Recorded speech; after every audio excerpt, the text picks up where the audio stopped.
This morning, I was going to say it was a pleasure to introduce you until I saw a picture of you and Dr. Schlesinger.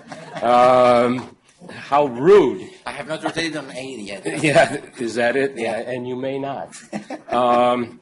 It's a pleasure to introduce Dr. Greg Lamaris. Greg grew up in Athens, went to medical school in Crete, the place that was formerly known as Greece and now is called Southern Germany. That's right. Province, yes. The province of Germany.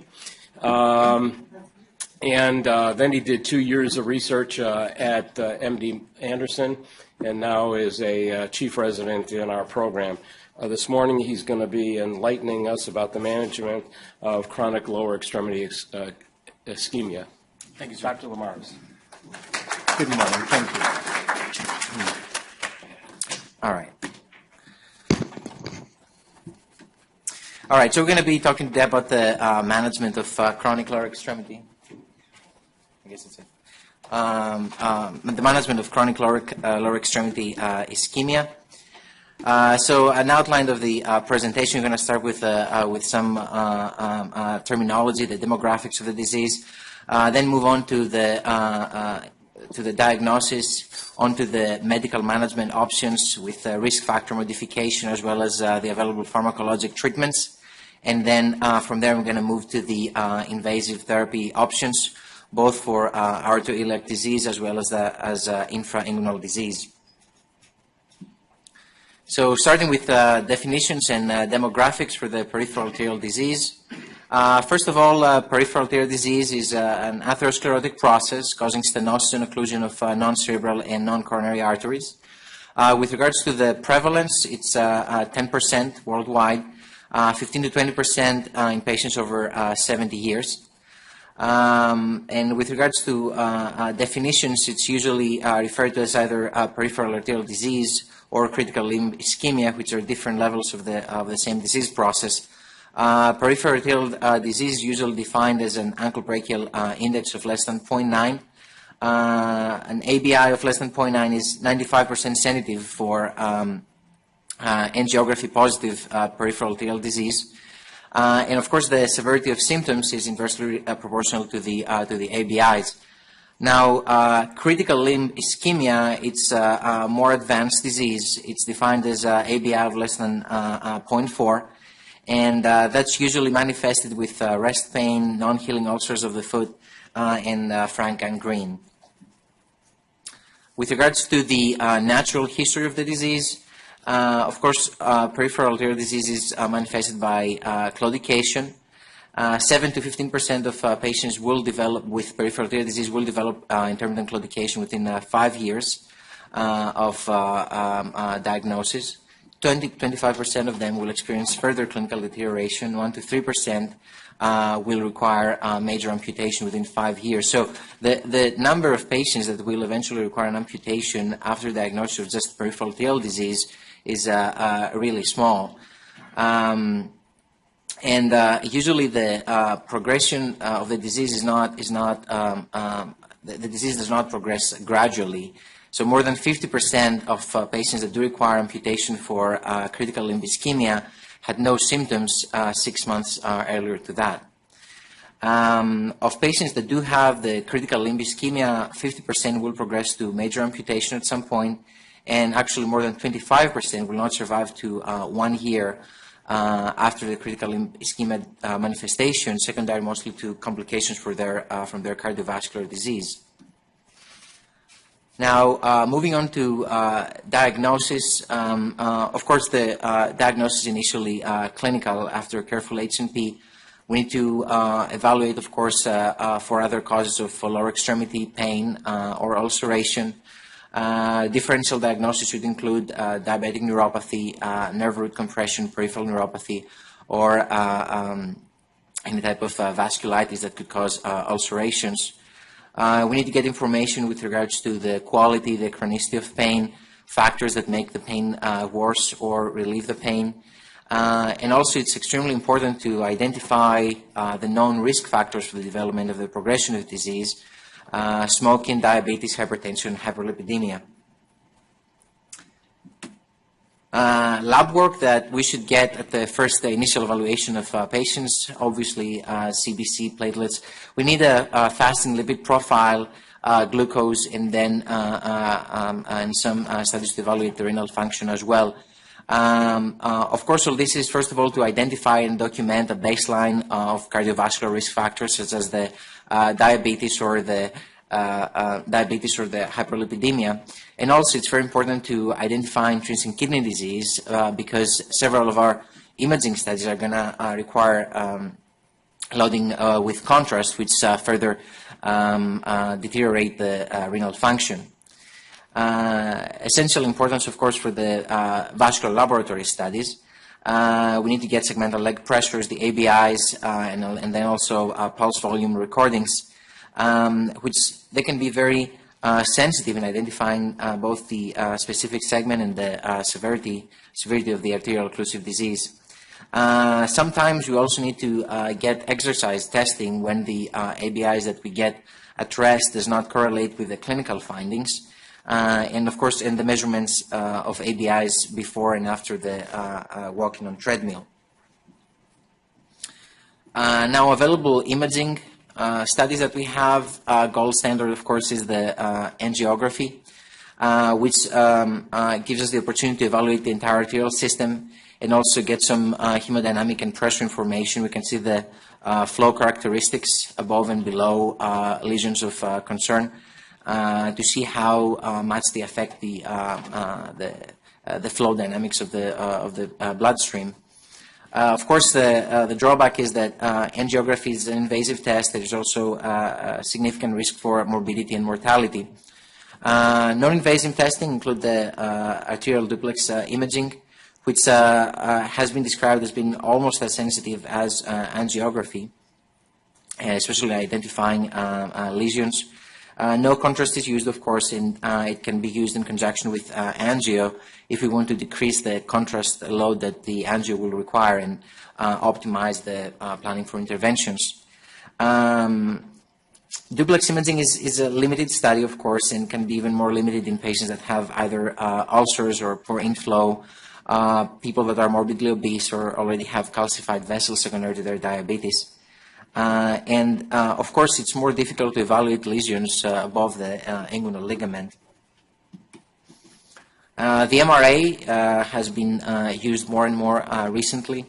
It's an alternative to formal angiogram. It's a non-invasive test. We do not have to use iodinated contrast, but sometimes can overestimate the degree of stenosis. And of course, not all patients are eligible for an MRI if they have metal devices, or some people cannot tolerate the study itself. CT angio also provides a very good evaluation of the arterial anatomy. It's a test that is fast, readily available, and it has comparable sensitivity and specificity to a formal angiogram.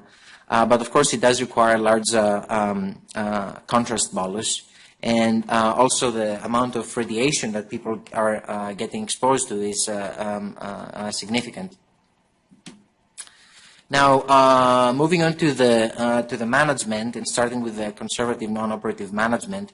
So the cornerstone of management of peripheral arterial disease is just to modify the risk factors. Starting with the diabetes, patients with diabetes are 20 to 30% more likely to develop peripheral arterial disease, and sometimes they even present directly with critical limb ischemia rather than claudication. It's the non-gradual disease process that we were talking about before. According to the Diabetes Association recommendations, the target for the HbA1c is less than 7% for people that do have signs and symptoms of peripheral arterial disease. Although recent studies have shown that the actual benefit between very strict glucose control with an HbA1c of less than 7 does not make any difference as opposed to moderate glucose control with a target HbA1c of less than 8.5 in the reduction of events as death or serious cardiovascular events. So definitely we need to control the diabetes, but not probably as strictly as it had been recommended before. Hyperlipidemia, several randomized studies on that especially on the statin drugs to reduce the LDL. So in one study, patients with peripheral arterial disease that were on simvastatin were found to have a 25% reduction in cardiovascular events over 5 years. And also people on atorvastatin, 65% of them experienced increased ability to walk on a treadmill without having any claudication symptoms. The statins have been proven to decrease the chance of developing new or worsening claudication. And the current American Heart Association recommendations are for an LDL less than 100 in patients with peripheral arterial disease and less than 70 in patients with critical limb ischemia. The quality of those studies and the number of those studies are so good that actually they say that unless there is a specific contraindication, all patients with peripheral arterial disease should be on a statin medication. Extremely important, of course, is the smoking cessation. Smoking is probably the most important factor, a risk factor for the development of peripheral arterial disease. Smokers are twice as likely to develop peripheral arterial disease, and the incidence of the disease for heavy smokers is almost 10%. Quitting smoking reduces the risk of progression of the disease to endpoints such as critical limb ischemia, amputation, an MI or stroke, and also quitting smoking increases the walking distance and wound healing in those patients. And of course, I was going to mention later on the surgical interventions. People that continue to smoke are 3 times more likely to have their bypass grafts thrombosed if they continue smoking after the surgery. Smoking cessation is something that needs to be reinforced every time that somebody is seen in clinic. And also it has been proven that just discussion with the patients do not have the same benefit and the same results as more formal programs with more close monitoring and also additional pharmacotherapy as well. Now, with regards to hypertension, also a very significant factor for the development of peripheral arterial disease. 55% of patients with peripheral arterial disease also have hypertension. It has been proven that a reduction of systolic blood pressure of 10 millimeters of mercury results in 16% reduction in the risk of amputation or death in patients with peripheral arterial disease. And in one of the heart outcomes prevention evaluation trial, they found that the risk of death from MI or stroke or other vascular complications was reduced by 22% in patients with cerebral vascular disease and peripheral arterial disease that were on ramipril. So the ACE inhibitors are actually the first-line treatment for hypertension patients with peripheral arterial disease. And of course, the beta blockers are also safe for use, although not as effective. So they're going to be the second-line treatment for patients with peripheral arterial disease. Now, the recommendations from the American Heart Association, we should have a target of systolic blood pressure less than 140 for patients with peripheral arterial disease, and then less than 130 for patients with peripheral arterial disease, and also chronic kidney disease and diabetes.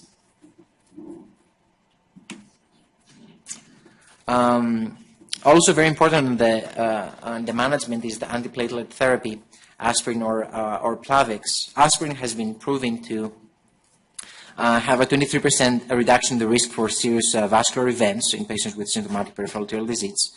Has not been shown to have any benefit at all in patients that do not have any symptoms from their peripheral arterial disease. The Capri trial comparing Plavix versus aspirin found that the addition of Plavix reduced the relative risk for cardiovascular events by 24% when it was used in addition to aspirin when compared to just aspirin alone. The Charisma trial also managed to prove the benefit with dual therapy in high-risk patients, of course, as expected, though, with increased risk in bleeding complications. Now, with regards to patients that have undergone a bypass, another recent trial, CASPAR trial, showed that there is no benefit to dual therapy with both aspirin and Plavix, except for, of course, the patients that have had a bypass with prosthetic material. Extremely important, the exercise and weight loss should be an integral part of the comprehensive approach to risk factor modification. In a retrospective study from the Cochrane database, they found that a structured exercise regimen with more than 2 sessions per week can improve walking distance by 50 to 100% in patients with claudication. Of course, this is another area where we not have to just have a discussion with the patient, but what they have found to be most effective is structured programs with very defined goals. People have to walk until they start having symptoms, rest for usually 5 minutes, and then continue on with walking. Usually that's a session that lasts 1 hour, and that has to be done at least 2 or 3 times per week. And gradually the distance will increase as people will be able to walk more before they're having limiting symptoms. And patients that are on supervised programs, they have noticed that they have a 30 to 35% greater improvement in walking after 3 months. Now, medications that have been proven to actually act on the claudication symptoms and not the disease process and progression itself is the cilostazol, known as Pletal. It's a phosphodiesterase 3 inhibitor that has vasodilator, metabolic, and antiplatelet properties.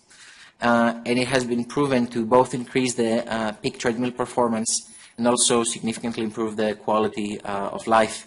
But again, it does not have any effect on the cardiovascular mortality as the previous factors and medications that we mentioned do. And then the naphthydrofuryl, which is not available in the US, it's available in Europe. It's a 5-hydroxytryptamine type 2 antagonist, which improves the muscle metabolism and reduces the aggregation of red blood cells and platelets. And that also increases the pain-free walking distance and improves quality of life. Now, moving on to invasive and operative management of peripheral arterial disease, starting with aortoiliac disease. Options include surgical bypass versus endovascular treatment. Also, we have recently reported hybrid procedures combining endovascular and open surgery, and those are close to producing results that are comparable to open surgery. So that's the classification for the aortoiliac disease by the task group that stands for Transatlantic Society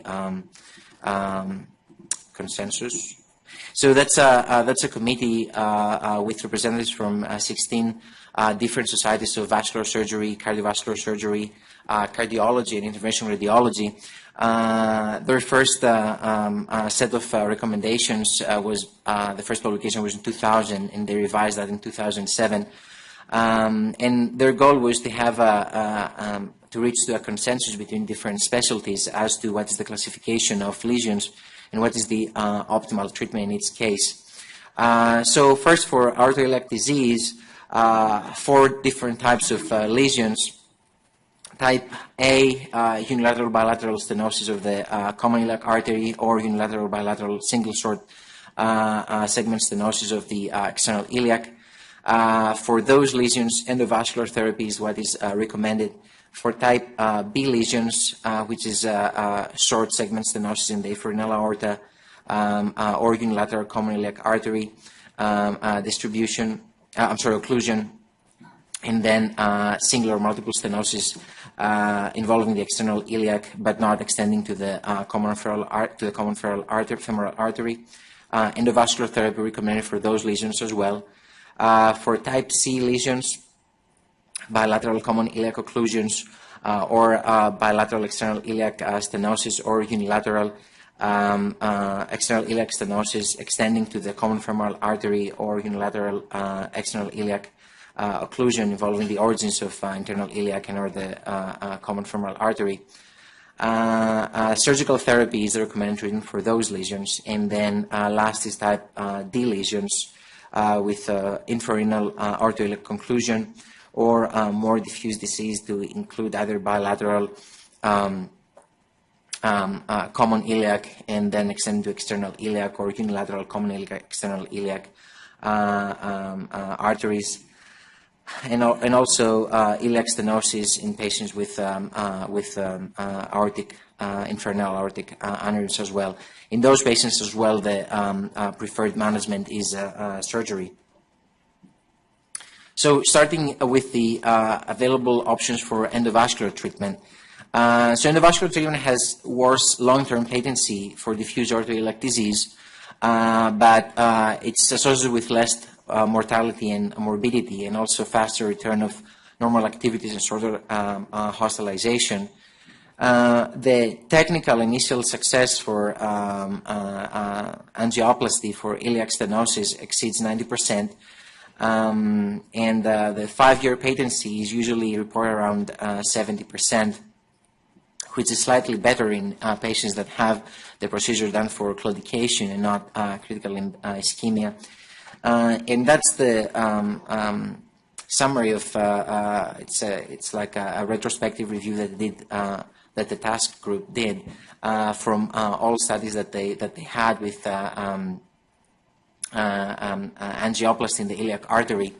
And you see that the 1-year patency is 86%, going down to 71% after 5 years. Now to the question, stent placement versus just angioplasty. That's a randomized study that they did with almost 300 patients that were randomized to either placement of stent or primary angioplasty in patients that had iliac artery occlusive disease. Now, the group that had that got the angioplasty, if at the end of the treatment they continued to have a significant pressure gradient, they would get a stent placed as well. So what they found is that after 2 years, the clinical success was equivalent with regards to symptom control. No statistically significant differences. The patency rate at 2 years was also the same, and the need for intervention at 2 years was also the same as well.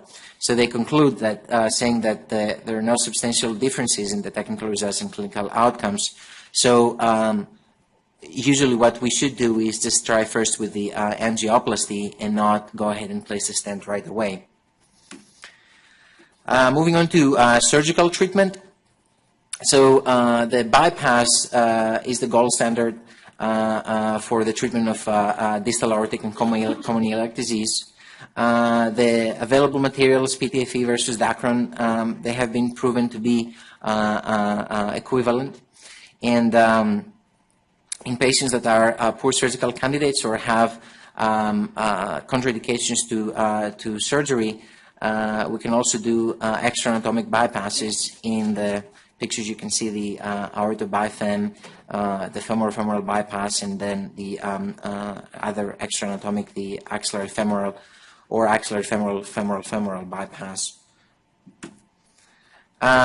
This is a meta-analysis of all published studies showing the results of aortic bifurcation grafts for aortic occlusive disease. A total of more than 8,000 cases.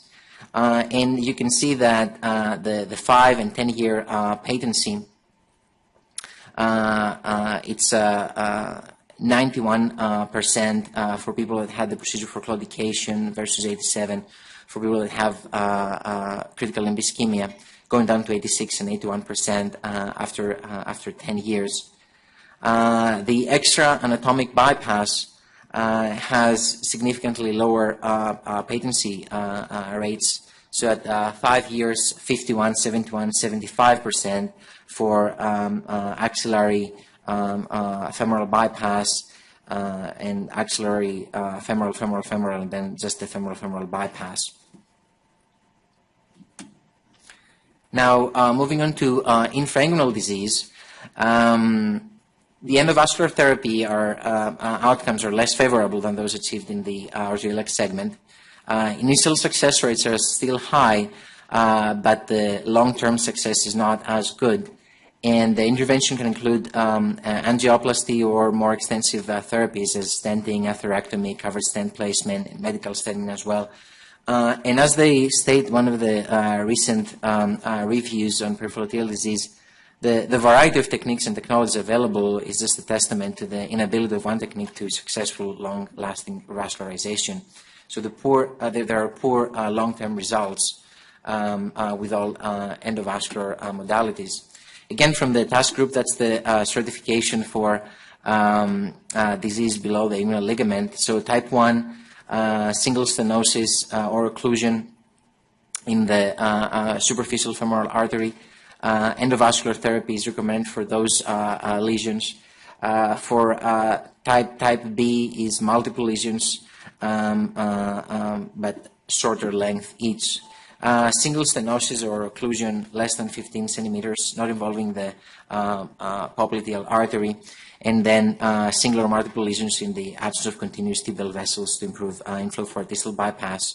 Calcified occlusion less than 5 centimeters in length, or single popliteal artery stenosis. Again, endovascular therapy would be the recommendation for those lesions.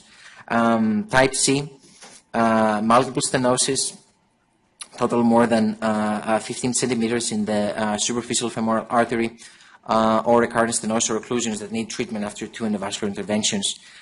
For this group, surgical therapy is what is the recommended course of action, although they do stress that in this category we need to take into consideration the patient's comorbidities, as some of those lesions are also amenable to endovascular treatment.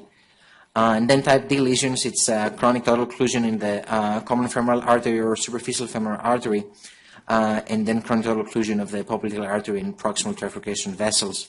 And surgical therapy would be the option for for these lesions.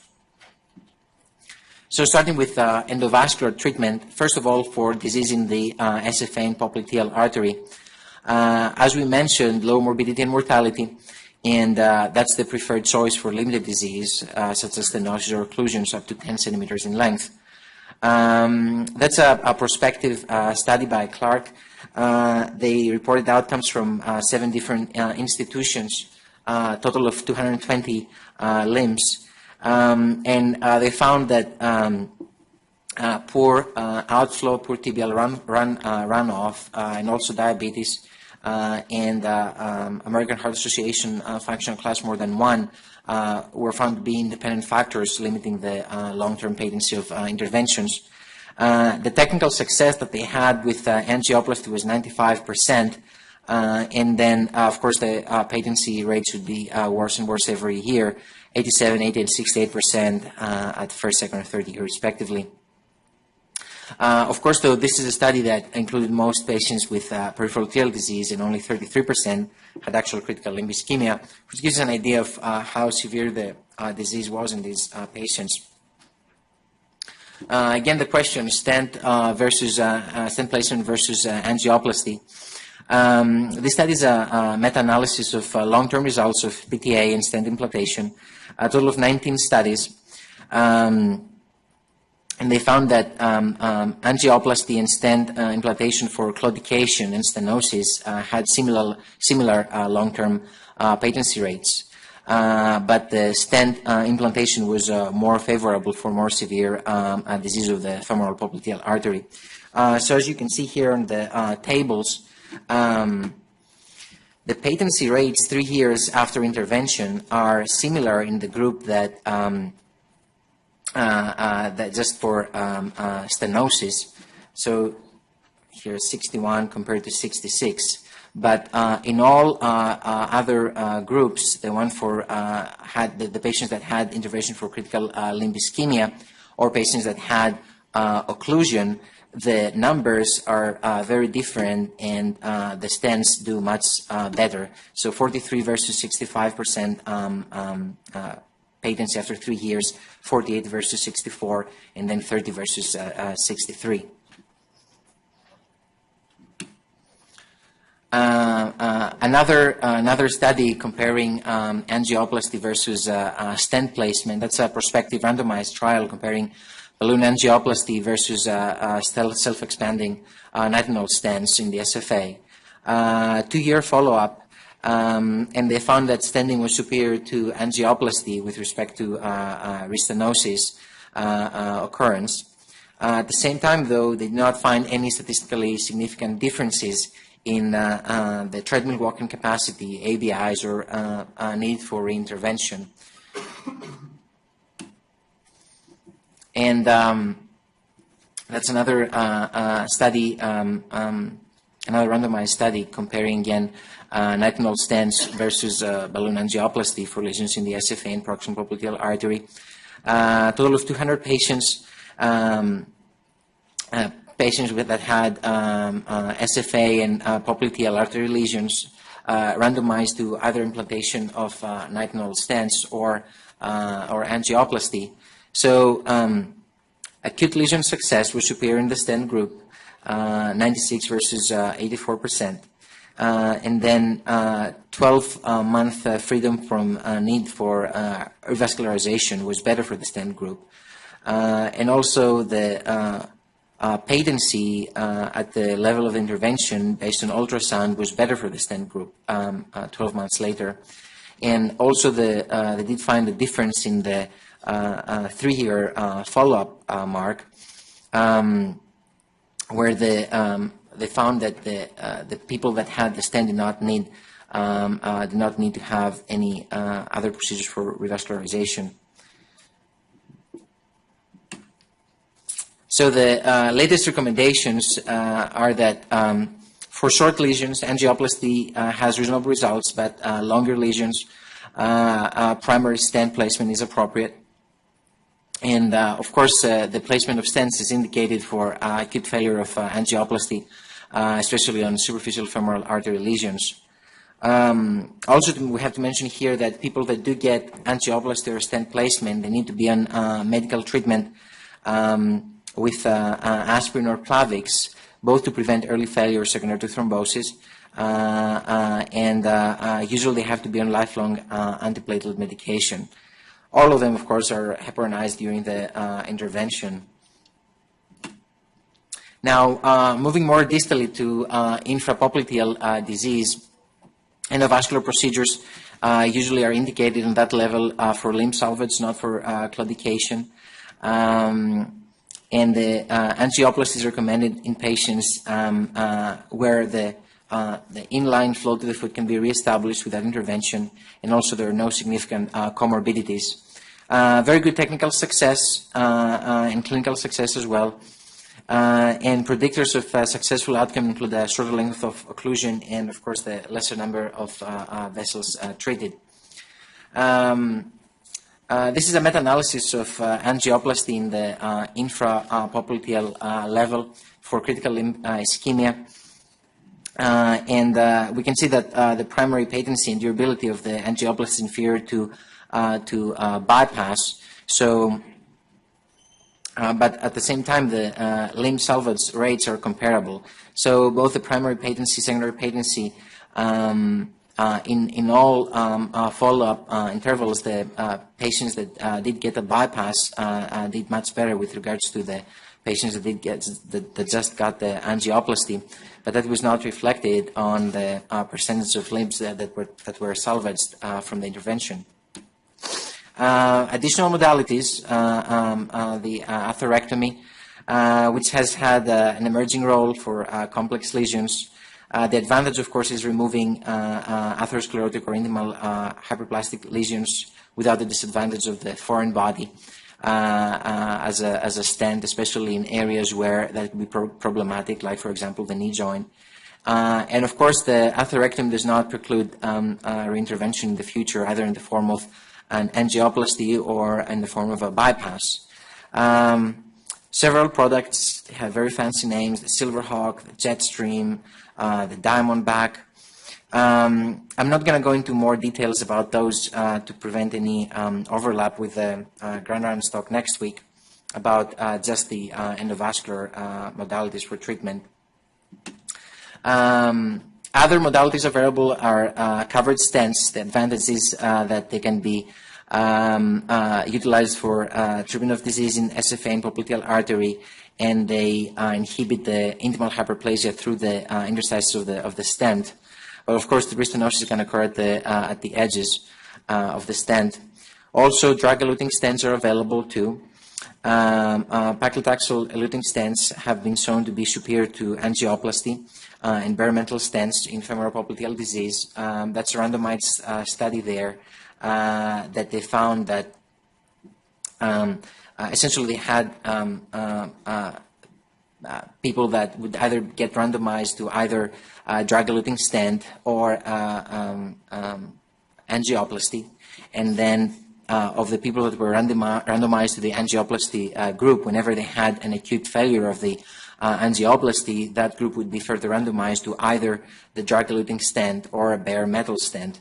So what they found is that the drug-eluting stent was associated with a higher primary 1-year patency rate versus the people that just got the angioplasty. And also the drug-eluting stent was found to have higher patency when compared to the bare metal stent. And both those differences were statistically significant. Now, moving on to surgical therapy, there's some principles from the task recommendations that with regards first to the inflow, any artery can serve as an inflow artery for distal bypass as long that the artery, the inflow to that artery and to the origin of the graft is not compromised. With regards to outflow, the least diseased distal artery with the best continuous runoff to the foot should be used. And then with regards to the conduit used, the vein has better long-term patency than prosthetic in the infrainguinal region. And the optimal conduit is the greater saphenous vein. First of all, comparison between vein and prosthetic grafts. It's a retrospective review of randomized controlled trials comparing directly vein versus PTFE. 2-year patency, 80 versus 69%. The vein grafted better, and that was also more evident on the 5-year patency numbers as well. So if a saphenous vein is available, that should always be the first option for surgical bypass. And then another study comparing again the vein versus PTFE, but this time below the knee. That's a retrospective study from several institutions in Italy. They compared below knee bypass with PTFE versus saphenous vein, and they found that at 48 months, 61% patency for the saphenous vein versus 45% for the PTFE, and then secondary patency at 48 months, 67 versus 57. No difference, though, in the limb salvage for those two groups. Their conclusion in that study is that, of course, the saphenous vein is superior in terms of primary and secondary patency. At the same time, though, the limb salvage rates are comparable. So if a vein is not available, then the prosthetic material is a reasonable option too. Now, with regards to what prosthetic material is the best, that's a meta-analysis of randomized control studies comparing Dacron versus PTFE that shows 3-year and 5-year patency rates, 60 versus 53 and 49 versus 38. So either the Dacron or the PTFE can be used with no significant differences when, of course, the autologous tissue is not available.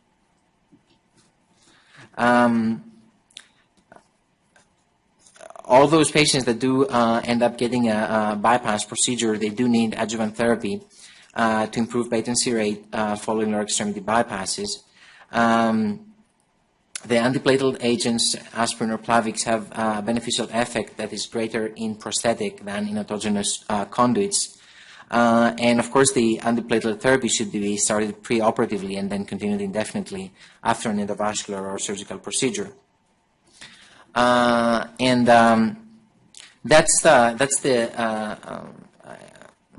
an algorithm to describe the whole management peripheral arterial disease. So after the diagnosis, as you said, the first step would be risk factor modification with smoking cessation, lowering cholesterol, controlling diabetes, controlling hypertension, starting antiplatelet therapy if indicated. And then we monitor patients if they do not have any lifestyle limitations. But if they do have limitations that affecting the quality of life, then we have to better document that with a well-detailed history, document reduced treadmill performance, and then after that we either go towards the claudication medical therapy with supervised exercise programs, pharmacotherapy. If that improves their symptoms, we continue to monitor. If symptoms do not get improved or deteriorate, then it's the same management as when we suspect a proximal stenotic lesion.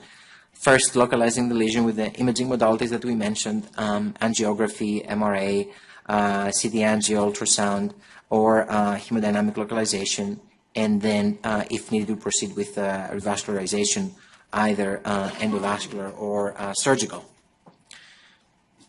And with an overview here of the politics in Europe right now, we'll take any questions.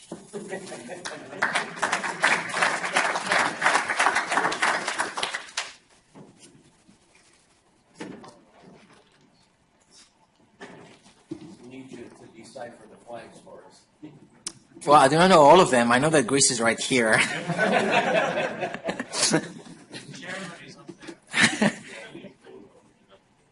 So, Dr. Dad. So, several questions, Greg. Working down in the order of your talk, the iliac disease patients that did not get stent in that randomized trial, they just got an angioplasty. Yes. Or angioplasty. 43% of them, the angioplasty failed, and they still had to be stented. Was that right? Yes. So is there an advantage to not planning on a stent from the get-go? I guess you don't have a foreign material in you, and for the 57% that got a successful angioplasty, they did well, and they did as well as the group that got proactively stented, I guess. Yeah, but what they so the study design was that everybody would get randomized to either just a stent or angioplasty, and then the people that got the angioplasty, they would decide if they would get a stent depending on the results of the angioplasty. So they would do the angioplasty and then see pressure gradients across the lesion. If they still had a significant pressure gradient of more than 10, then those people would get a stent. But then the way it was the way the study was designed, the people that would get a stent would still stay in the group of the primary angioplasty for further monitoring. So essentially, the study aimed at to see as to whether it's better to go ahead and place a stent right away or try angioplasty first. So, and what they found is that that's comparable. So in 50% of patients, they don't have to have a foreign material in their vascular space, and that's probably a reasonable practice, I guess? Okay. Were they anticoagulated if they just had angioplasty? Yes, they were.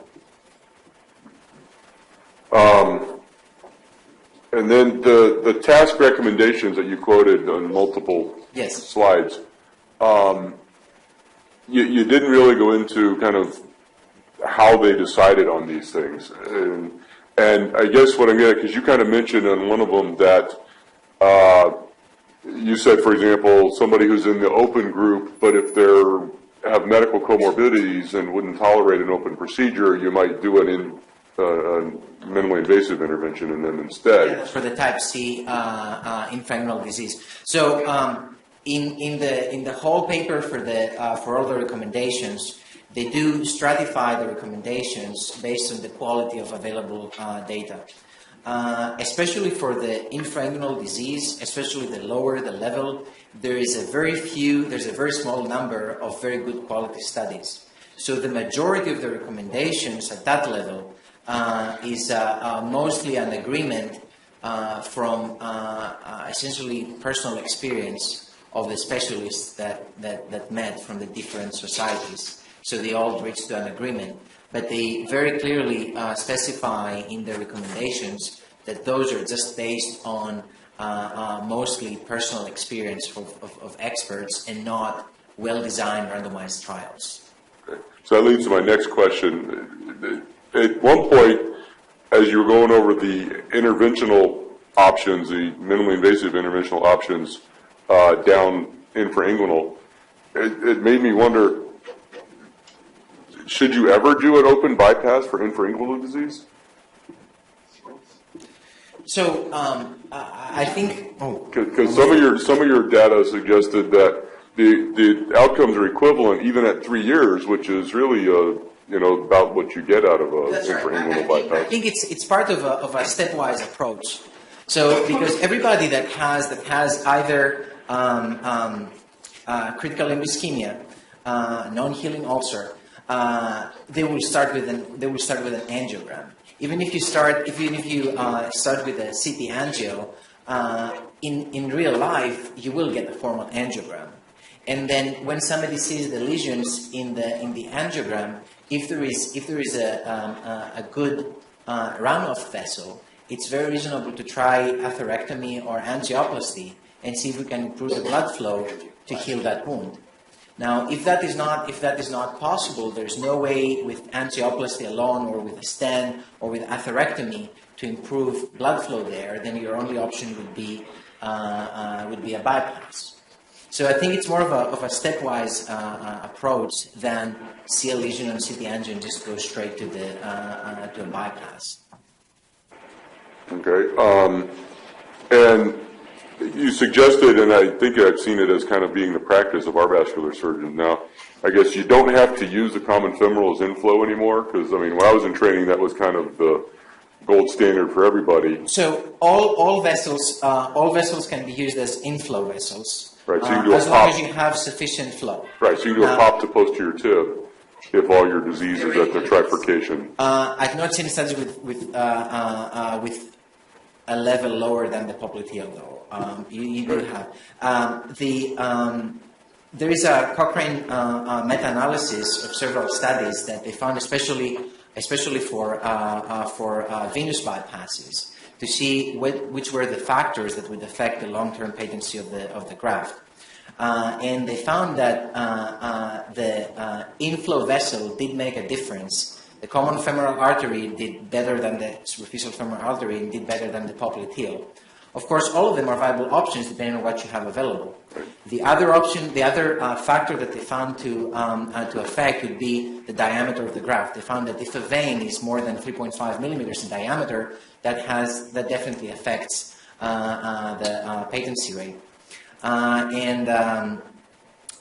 What is very interesting is that the outflow vessel did not make a difference. So the patency of your vein graft does not depend on whether you hook it to anterior tibial or dorsalis pedis. That does not make a difference on the patency as long as you have a patent runoff vessel to the foot after that. And good conduit. Yeah. Okay. And last question. Can you go back to your slide on Dacron versus PTFE? Yes.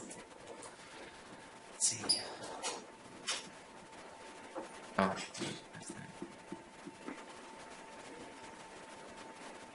How is, wait, yeah.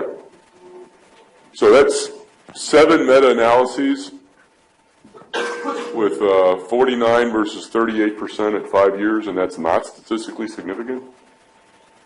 And so they concluded no difference?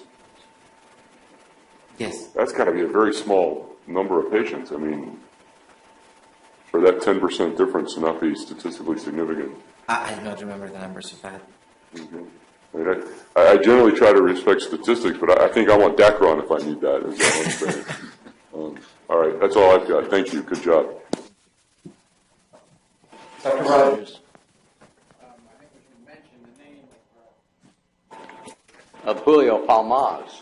He came from here and developed a stent. The first stents done in America were done here, although a lot of them were done in Europe and South America prior to that time. I think it's worthwhile mentioning and remembering his name.